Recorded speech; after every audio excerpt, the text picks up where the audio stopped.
What's up, guys? It is Sam here, and I wanted to talk about a wealth tax. Super interesting, right? So, I live in Massachusetts currently, and I believe something Warren is proposing a wealth tax. I wanted to talk about that briefly.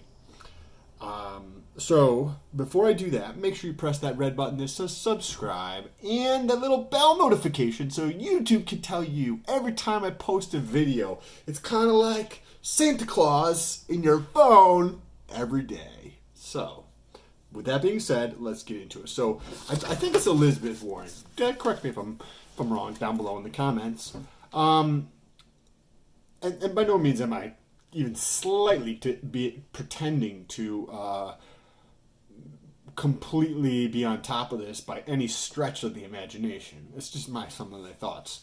Okay, so and I don't even know if that's her name, Elizabeth Warren from Massachusetts. Okay, so she's proposing a tax, right? So she wants to be president, and she wants to try to be president in 2020. Okay, so the bill, if it went through, right, would be something along the lines in its current state, right? But it would go through like a shitload of iterations before it actually came through. But it would tax people on their wealth versus their income, right? So if you make money, like you get taxed that way, right? But then if you, in terms of an income, right, you have W-2. There's many different ways to create an income, but just say it was a W-2, you're taxed that way, right? But you also have assets, right? Maybe you own a house or a car or something along those lines. Or maybe you own a business or art or all sorts of different stuff, right?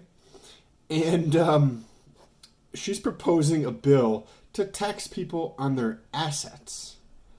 So anybody who, and supposedly it's only going to affect 0.1%, so that's 0.001 of the population, with over $50 million in assets, right? And then tax them at 2% of their wealth. And people with over $1 billion in assets, that's $1 billion in assets, at 3%. And this last one's pretty extreme. Tax penalty for people who are greater than $50 million who try to leave the country if they renounce their citizenship. So if you've been following along for a while now, I don't know if I'm going to be staying in the United States, right? And it's things like this, right? A wealth tax. And the idea of a wealth tax, I don't necessarily agree with. But first of all, just like some common sense, right? Just think for a second. Who tend to be the people who have 50 million plus in assets, right?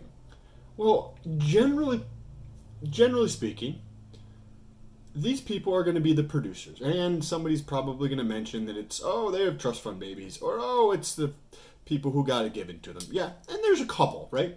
But that percentage of the total aggregate of people who are over 50 million in assets is very fucking small. The vast majority of people who have more than $50 million in assets worked for it and created that wealth.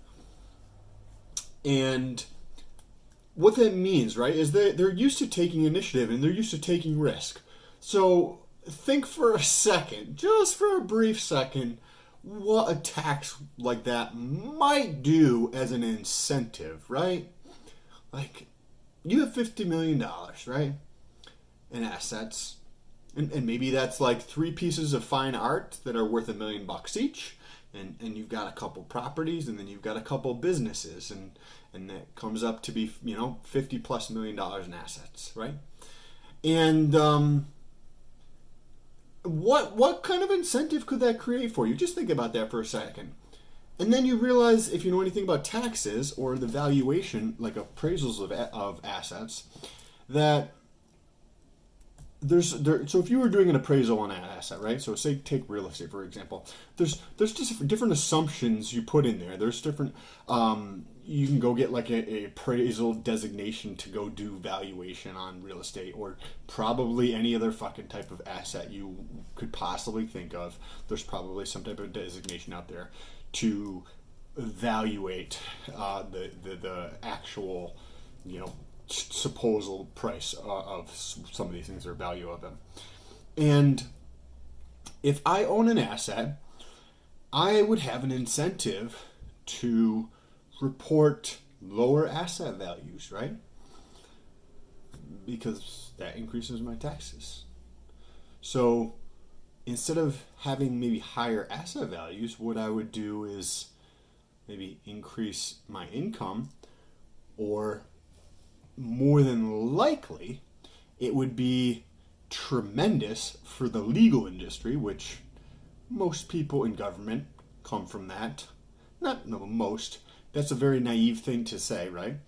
But my very, very outside of the realm of politics, with no fucking background or understanding, is that a lot of people in government come from, at least like senators and people in the House of Representatives, come from things with a legal background, right?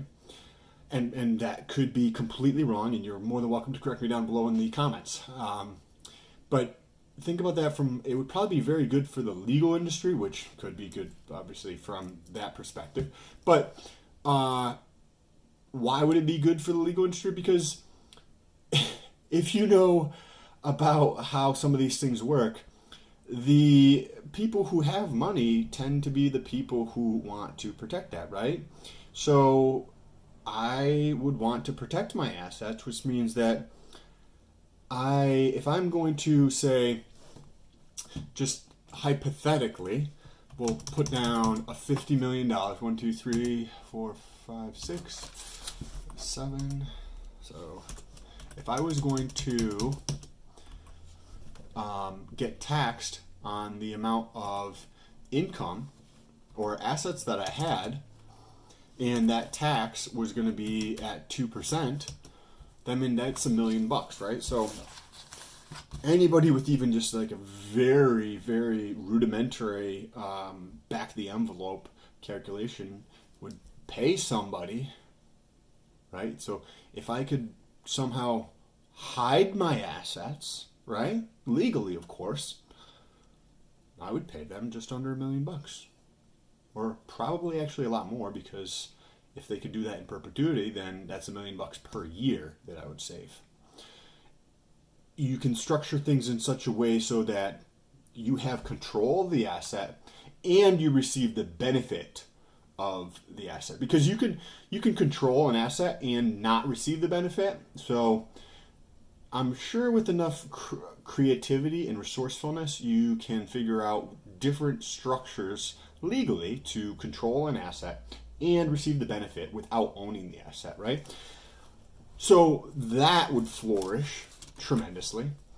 Also, the valuation industry. If you think about what type of incentives were created right there, right? You could have a lot of things going on where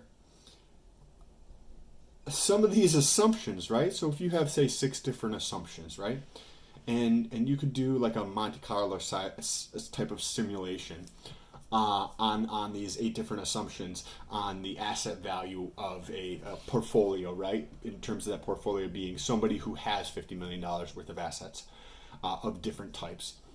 You could structure that in such a way so that you have assumptions that would put you underneath that $50 million in assets. And that could be, you could probably pretty easily do that up to, I would say 75 million or higher, maybe, like conservatively at a minimum, like in high 50s into the 60s. You could create some type of assumptions that would put you on a valuation standpoint under $50 million, and you avoid that tax of $2 million. So if I were to say, had to pay somebody for evaluation, right? And maybe they have another business where they do consulting, right? So if they were to say, happen to come in on the low end on my valuations, maybe that means I would have more money and I could pay them for some consulting, right? Because that's how it actually works. I don't think you're naive enough to think that that's not how it really works in the real world. If I'm going to be doing something, right, and you work for me and there's certain laws in place that says I can't give you an incentive to do something in a certain way, there's ways around that pretty fucking easily, where there doesn't have to be anything in writing, but you know my intentions, right? I want you to have a lower asset value, because then if I don't have to pay that $1 million in taxes, right? Then I would want to take $500,000 of that and invest into buying some of your services, because I would have the extra money to do that, right? So, but I only want to do that if my asset values are below $50 million, you know? So, I don't know. I guess we'll see what the valuation comes out, right? And then we'll go from there. Like, that's actually how the real world runs. And if you didn't know that, you should. I don't think most people watching this are even slightly that naive to think that's not how things actually work. But I wanted to talk about something that you could do. So I put a couple notes up here.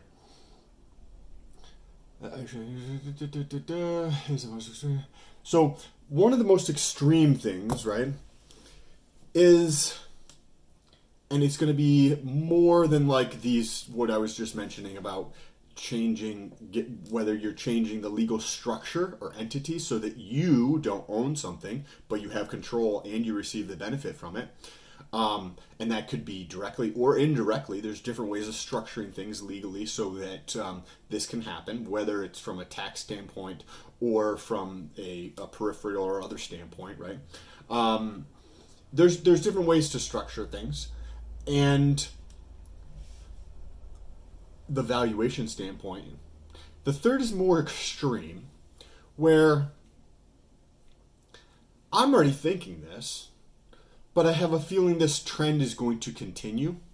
So within the United States, there's already a trend.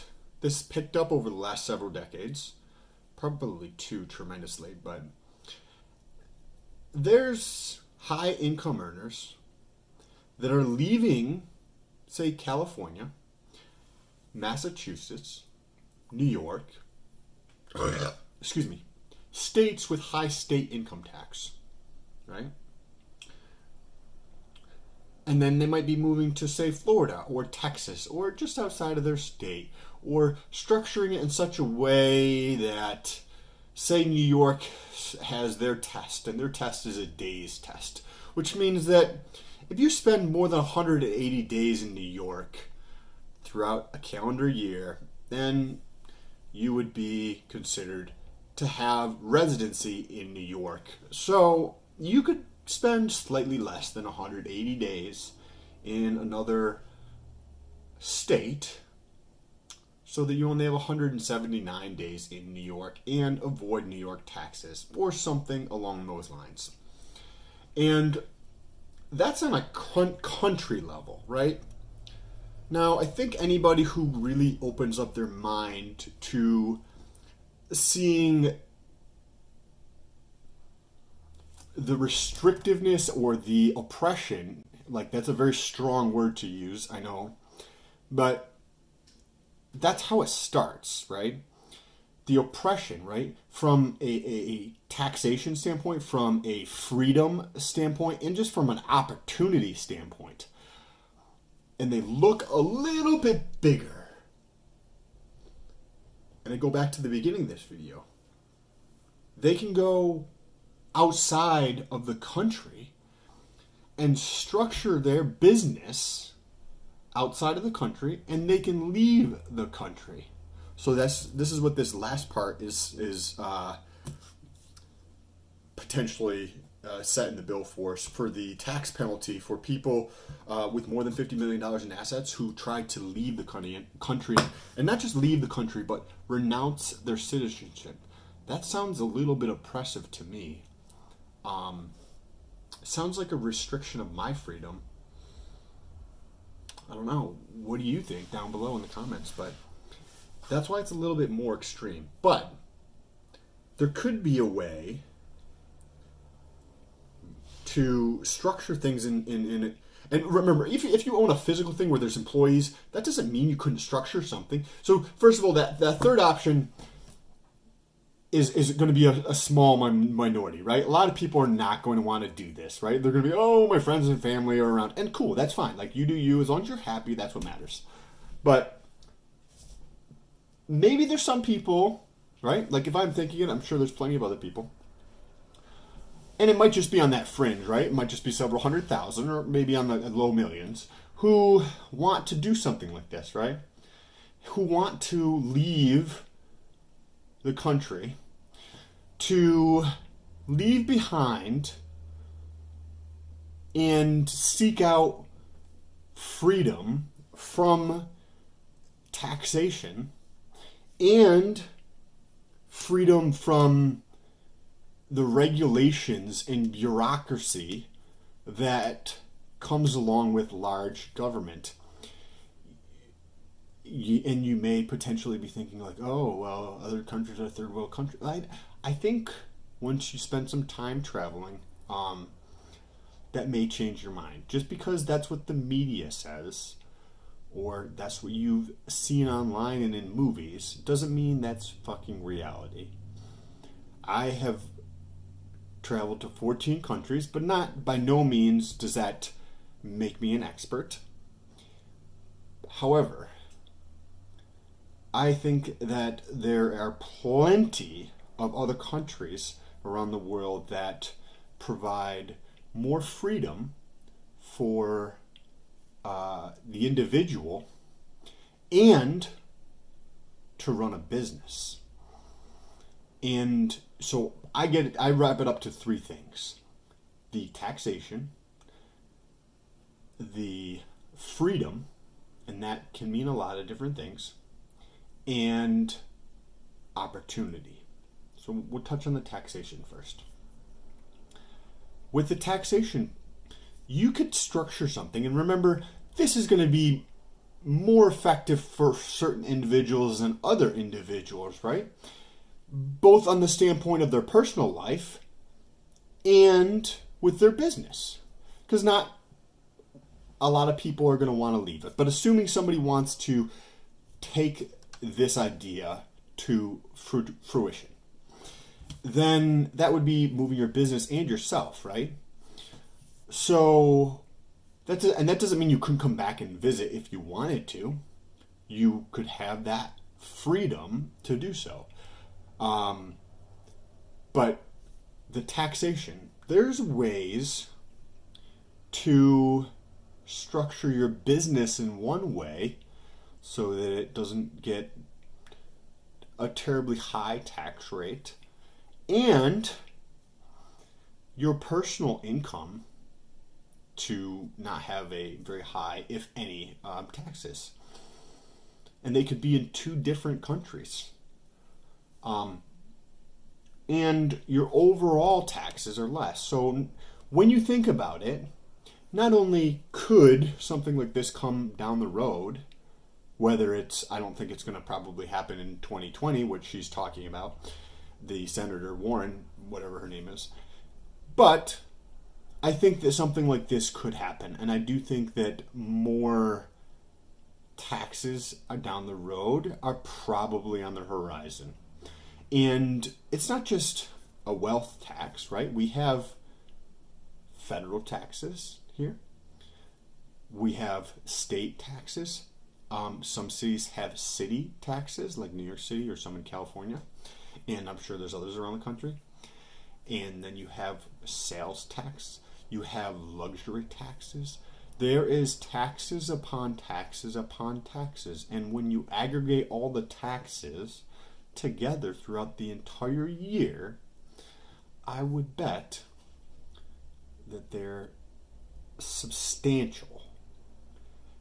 If, on the low end, it was only 40% of what you made in a year, it went to taxes, right? If you aggregated all these different types of taxes together, you could go somewhere else and probably easily get that under 10%, maybe under 5%. So if you were making, $300,000 a year, $400,000, $800,000, $100,000, even if you're making $100,000, you get, say, down from 40% down to 10%, you get $30,000 more, right? $30,000 more. And you might think that, whoa, I'm supporting society and welfare. I don't know about you, but I feel like I can invest $30,000 into a higher ROI charity or charitable cause or just do good with $30,000 in a much more effective way than the government can, by far. But I want to talk about freedom, right? So you also have the cumbersome process to do anything, and the reporting and the it's just more and more. And right, like, I'm not talking about like Facebook watches all your shit or Google knows everything about you by any means. I'm talking about the government, and just anything it's very cumbersome. And you might be thinking, well, it's